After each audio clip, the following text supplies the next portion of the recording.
Now producing sector, video जो है बार बार interrupt हो रहा है, इसको फिर से टेकअप कर रहे हैं। प्रोड्यूसिंग, अभी आपने हाउस होल्ड सेक्टर पढ़ा। प्रोड्यूसिंग सेक्टर के लिए, producing sector receives its income from household and government sector in return for the goods and services that it sells them.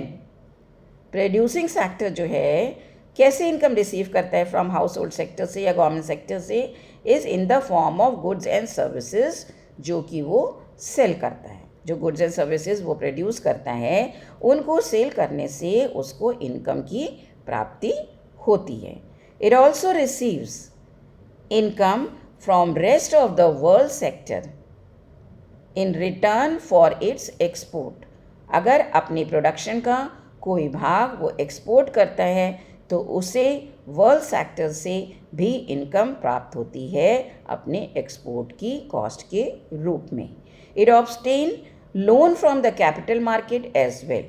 Production करने के लिए कभी कभी उसको कैपिटल मार्केट से या इन्वेस्टमेंट करने के लिए कैपिटल मार्केट से लोन भी लेना पड़ता है।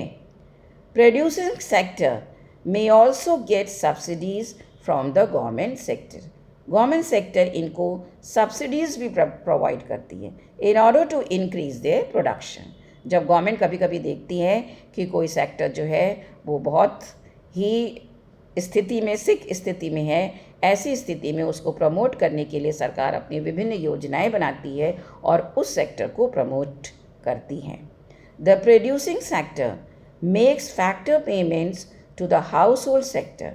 प्रोड्यूसिंग सेक्टर जो है, क्योंकि उसने हाउस होल्ड सेक्टर के रेंट, वेजेस और इंटरेस्ट उससे लेके लगाया है, फैक्टर्स ऑफ प्रोडक्शन जो उसने लगाए हैं उनके बदले में उन फैक्टर का वो पेमेंट करती है for using their factor services. उनकी जो सर्विसेज प्रोवाइड हुई हैं उसके बदले में वो उसका पेमेंट करती है। It pays taxes to the government, और गवर्नमेंट सेक्टर को टैक्स देती है। Payment are also made to the rest of the world for import. अगर विदेशों से कुछ इम्पोर्ट करती हैं तो उसका पेमेंट भी करना पड़ता है। Saving of the producing sector goes to the capital market. इस तरीके से प्रोड्यूसिंग सेक्टर की जो सेविंग होती है वो कैपिटल मार्केट को ट्रांसफ़र हो जाती है या कैपिटल मार्केट को चली जाती है। ये दो सेक्टर हो गए। Now the third one is government sector. Government receives direct taxes from the house hold. Government को हाउस होल्ड सेक्टर से डायरेक्ट टैक्सेस मिलती हैं and indirect taxes and corporation tax from the producing sector. दोनों sector से सरकार को tax के रूप में आय प्राप्त हो रही है, direct taxes and indirect taxes. The government sector makes payment to the producing sector for the purchase of goods and services. Government sector जो है वो किस लिए पेमेंट करते हैं? प्रोड्यूसर सेक्टर से गुड्स एंड सर्विसेज परचेज करने के लिए। It also pays the producing sector by the way of subsidies. Subsidies के माध्यम से भी ये उन्हें पे करता है। Various kinds of transfer payments are made to the household sector. Household sector को बहुत सारी वेरियस पेमेंट भी किए जाते हैं, जैसे कि in the form of old age pension, हम सब जानते हैं इसके बारे में। स्कॉलरशिप्स आप सब जानते हैं। अनएम्प्लॉयमेंट भत्ता, बेरोज़गारी का भत्ता जो सरकार देती है, इसके बारे में भी आप सब जानते हैं। If the receipts of the government are more than its payment, the surplus goes to the capital market. यदि सरकार के पास सरप्लस बचता है अपनी इनकम का तो वो कहाँ लगाती है? कैपिटल मार्केट में। If it is the other way round, it borrows from the capital market, और आवश्यकता पड़ने पर इसको कैपिटल मार्केट में लगाती है और कैपिटल मार्केट से बोरो भी कर सकती है, जैसे उसकी समय की आवश्यकता हो या उसकी प्रोफेशनल पॉलिसी उसको इंगित कर रही हो। Now next point, rest of the world sector. जो फोर्थ पॉइंट इसमें एंट्री लिया है आपके फोर्थ मॉडल में, that is rest of the world. इसमें हमारा व्यापार जगत आ जाता है, import and export. The rest of the world sector receives income from the producing sector in return for goods and services imported by him.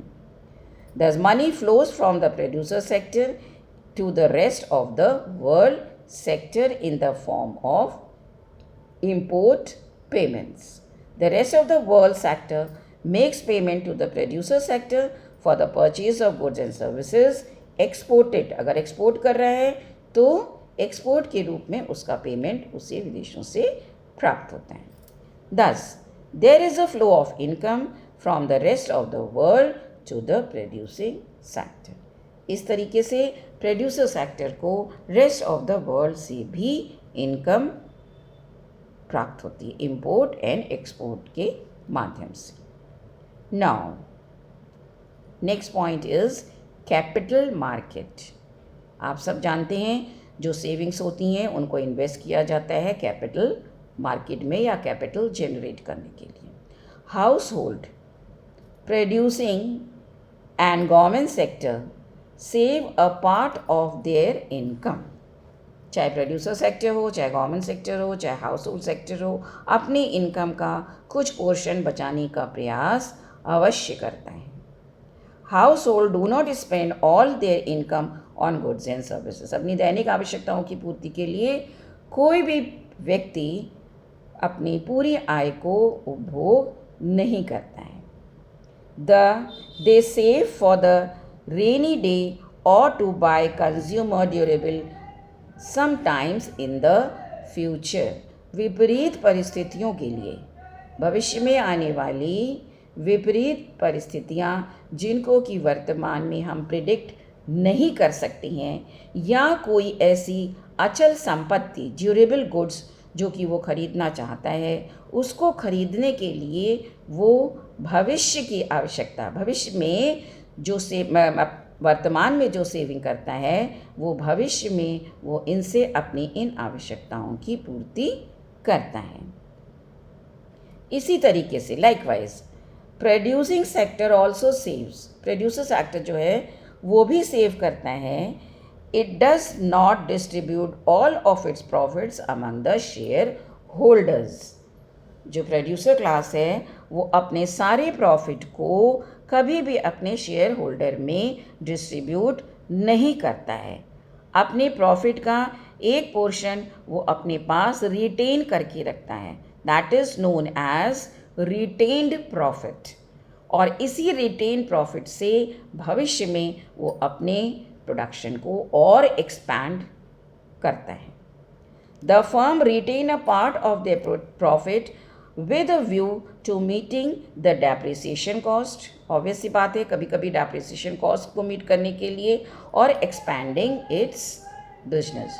जो income वो retain करता है उसमें से कुछ पार्ट्स जो अपने एक्सपेंशन के लिए और कुछ पार्ट डेप्रिसिएशन फेस करने के लिए वो अपने पास रखता है, और इंक्रीजिंग देयर रेवेन्यू फंड्स, या अपने रेवेन्यू फंड की वृद्धि या उसको बढ़ाने के लिए।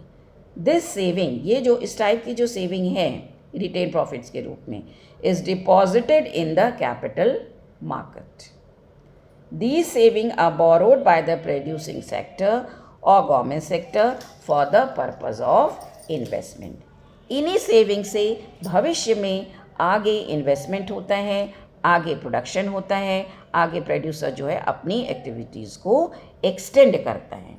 तो इस तरीके से हम ये देख रहे हैं कि ये जो हमारा चारों सेक्टर जो हैं, हमारे जो चारों sector, producer sector, household sector, government sector and rest of the world, जिसमें कि हमने इंपोर्ट एंड एक्सपोर्ट को टेकअप किया है, ये चारों सेक्टर्स जो हैं इकॉनमी में अपना बहुत महत्वपूर्ण योगदान प्ले करते हैं।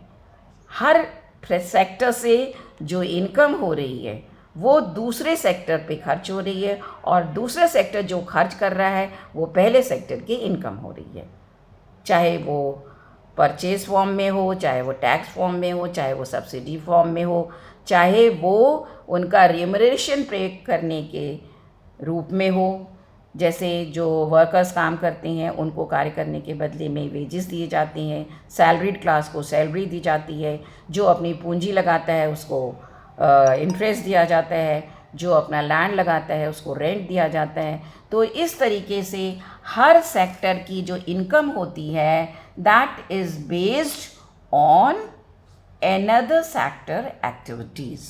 और इसी तरीके से ये चारों सेक्टर हमारी इकोनॉमी में अपना अपना योगदान देते हैं। इसीलिए इसको बोला गया है सर्कुलर फ्लो ऑफ इनकम। कोई भी सेक्टर खुद ही प्रोड्यूस नहीं करता और खुद ही उसको खर्च नहीं करता, वो मार्केट में उसको फ्लोट करेगा। जब मार्केट में फ्लोट करेगा तो उसकी इनकम जनरेट करती है। इसीलिए इसको सर्कुलर फ्लो कहा गया, निरंतर चलने वाली प्रक्रिया। जिस प्रकार कि एक वृत्त का, एक गोले का कोई आदि और अंत नहीं होता है, हमने शुरू में भी आपको ये बात एक्सप्लेन करी थी, उसी तरह हमारी जो इकोनॉमी है ये लगातार चलने वाली एक प्रक्रिया है, और इस प्रक्रिया में ये विभिन्न सेक्टर्स जो हैं वो हमारा योगदान देते हैं। तो यहाँ पर आपका ये सर्कुलर फ्लो ऑफ इनकम ख़त्म हुआ। इसमें आपने 4 मॉडल्स के रूप में अपनी स्टडी करी है। इन चारों मॉडल्स का जो डायग्राम है अभी हम नेक्स्ट वीडियो में इसको अपलोड कर देंगे, और हर मॉडल में आप इस डायग्राम को सेट करके इसकी स्टडी करेंगे। Thank you. आई होप आपको ये चैप्टर बहुत अच्छे से समझ में आ गया होगा। मैंने अपना पूरा प्रयास किया कि आप लोगों को किसी प्रकार की कोई समस्या न आए, चैप्टर बहुत अच्छे से आपको समझ में आए। I hope so. Thank you once again.